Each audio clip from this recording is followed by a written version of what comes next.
नमस्कार साथियों, स्वागत है आप सबका विजडम पॉइंट पे। आज है 11 मई और मैं सत्येंद्र त्रिपाठी आप सबके लिए लेकर आया हूँ करंट अफेयर का सेशन। अगर आप SSC railway UP triple SC की तैयारी कर रहे हैं तो बिल्कुल ठीक जगह पे हैं। इसके अतिरिक्त यदि आप देश दुनिया की जानकारी रखना चाहते हैं तो भी हमारे चैनल विजडम पॉइंट को सब्सक्राइब कर लीजिए। इस चैनल के माध्यम से जो भी देश दुनिया की नई जानकारी होगी आप तक पहुँचाई जाएगी। चलिए साथियों, आज का सेशन शुरू करते हैं। आज का पहला क्वेश्चन है, अभी किस राज्य सरकार द्वारा अध्यादेश लाकर अधिकांश श्रम कानून के प्रावधानों को खत्म कर दिया गया है? साथियों, इस क्वेश्चन का बी ऑप्शन सही है, उत्तर प्रदेश।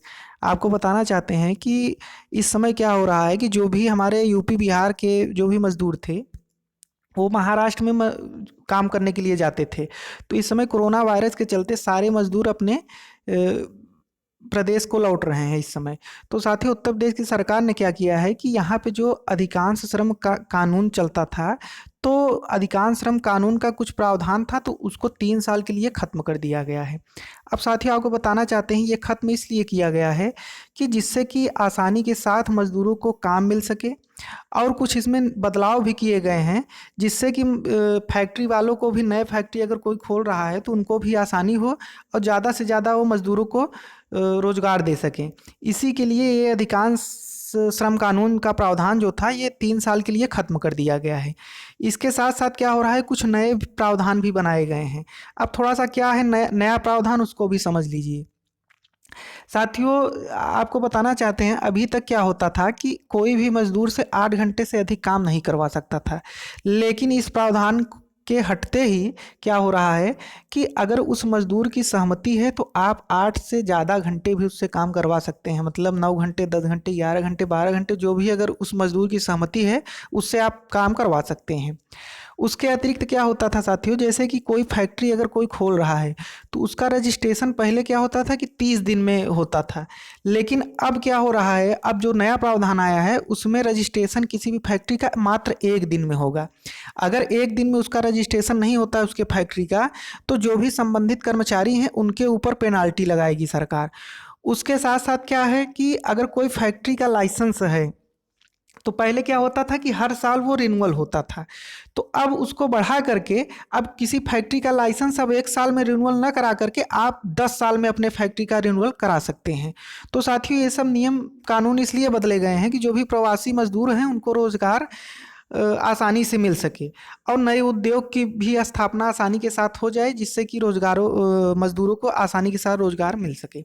साथियों, उम्मीद है ये क्वेश्चन आपको समझ में आ गया होगा। अब अगले क्वेश्चन पे चलते हैं। क्वेश्चन नंबर 2 हमारा है, अभी रक्षा मंत्री राजनाथ सिंह द्वारा किस यात्रा के लिए नए मार्ग का उद्घाटन किया गया है? साथियों, इस क्वेश्चन का ए ऑप्शन सही है, कैलाश मानसरोवर यात्रा। अभी तक क्या होता था कि आप कैलाश मानसरोवर की यात्रा करने जाते थे जब, तो सिक्किम से होकर के ज़्यादा से ज़्यादा हमें चाइना के रोड पे चलना पड़ता था और भारत के रोड पे कम ही चलना पड़ता था।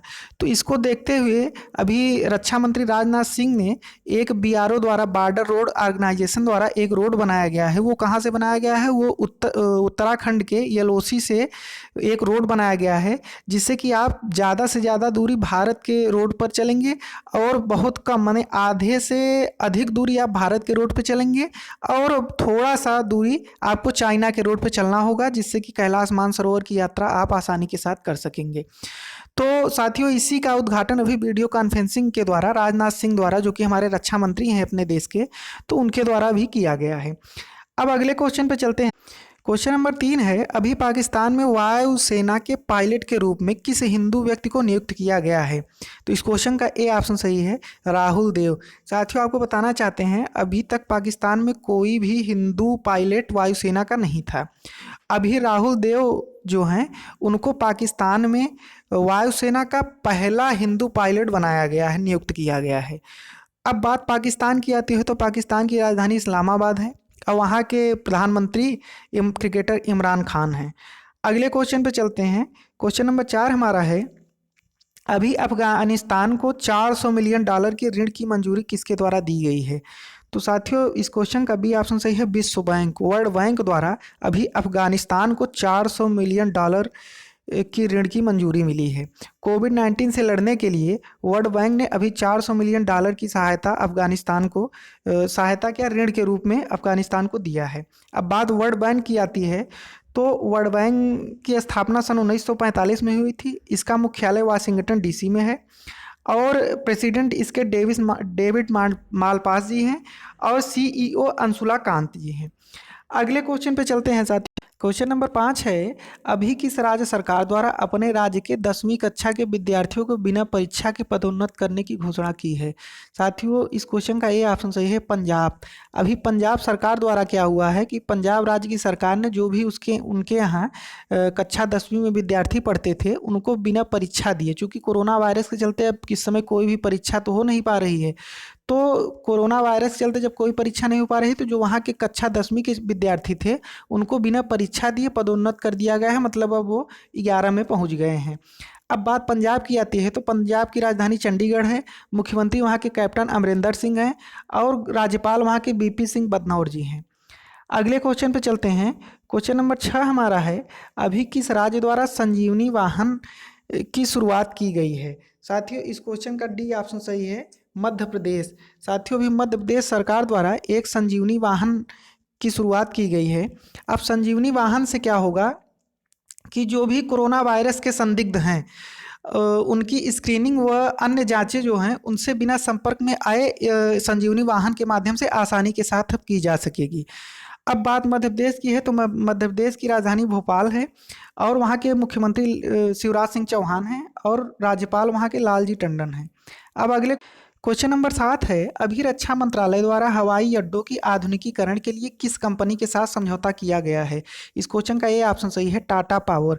साथियों, आपको बताना चाहते हैं कि अभी रक्षा मंत्रालय द्वारा वायुसेना के जो 37 हवाई अड्डे हैं उनको उनके आधुनिकीकरण के लिए टाटा ग्रुप्स के साथ समझौता किया गया है।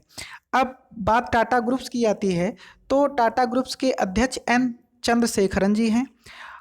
उम्मीद है साथियों ये सारे क्वेश्चन आपको अच्छे से समझ में आ गए होंगे। अब अगले क्वेश्चन नंबर 8 है, अभी संयुक्त राष्ट्र ने कमजोर देशों को कितने बिलियन डॉलर की मदद की अपील की है? इस क्वेश्चन का ये ऑप्शन सही है, 6.7 बिलियन डॉलर। साथियों, आपको बताना चाहते हैं इस समय कोविड-19 से निपटने के लिए 63 गरीब देशों को जो है संयुक्त राष्ट्र हमारा यूनाइटेड नेशन जो है उसने क्या किया है कि 6.7 बिलियन डॉलर की मदद करने की अपील की है। साथियों, मानवीय प्रतिक्रिया योजना के तहत ये अपील की गई है और इस अपील के तहत 6.7 बिलियन डॉलर इनको 63 देशों को मदद करने के लिए दिया जाएगा।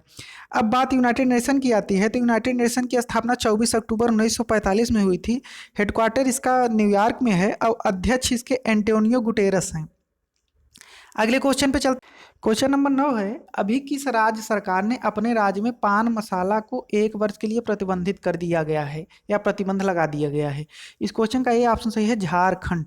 साथियों, इस समय जैसा कि आप सब लोग जानते होंगे कि इस समय थूकना भी प्रतिबंध है, माने कहीं पे आप थूक रहे हैं तो वो भी प्रतिबंध है। इससे क्या होता है, कोरोना वायरस की फैलने की संभावना ज़्यादा रहती है। तो इसीलिए अब जो भी पान मसाला खाएगा वो थूकेगा तो है ये कहीं ना कहीं। तो इसको देखते हुए कोरोना वायरस किसी को न पकड़े, इसको देखते हुए झारखंड की सरकार ने क्या किया है कि जो 11 ब्रांड के पान मसाला वहाँ पे बिकते थे झारखंड में, उस पर 1 साल के लिए प्रतिबंध लगा दिया गया है।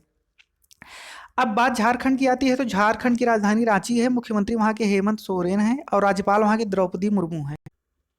क्वेश्चन नंबर 10 है, अभी किस राज्य सरकार ने प्रवासी राहत मित्र ऐप को लॉन्च किया है? इस क्वेश्चन का डी ऑप्शन सही है, उत्तर प्रदेश।